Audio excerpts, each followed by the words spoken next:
今日嘅主題榮耀的教會，請咱做一個來讀以弗所書3章10節，咱做一個開聲來讀。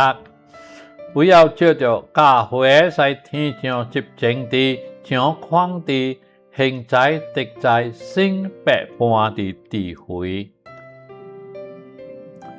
跨國企業到各國開分公司，但都比唔上宇宙當上奇妙嘅團隊，就是教會。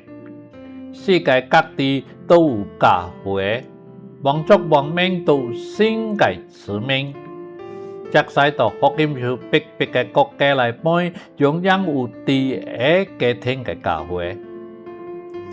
每個組織從日出之地到日落之處，各地教會不斷地來讚美神，甲天上嘅教會做一個天地相連。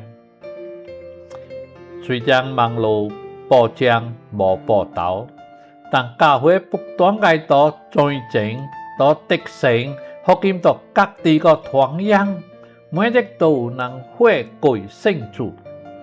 教會是由萬國萬民當新造嘅人所組成嘅，是基督榮耀嘅身體，經歷了主復活嘅帶領，時常嘅團隊都會過去。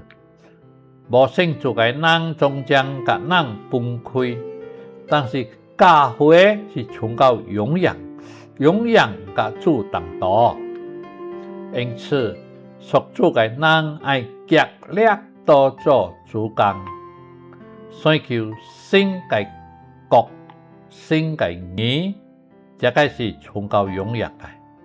然如正在時候，人所求嘅卻是過硬應分。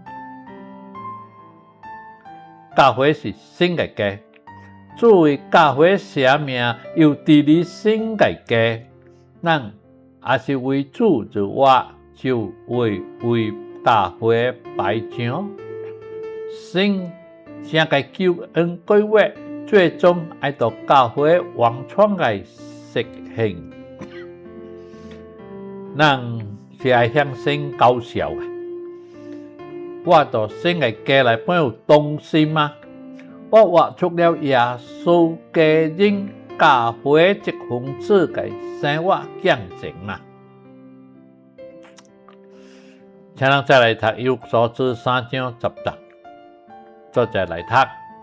為要照着教會在天上集中的、掌權的、現在的在新百般的智慧。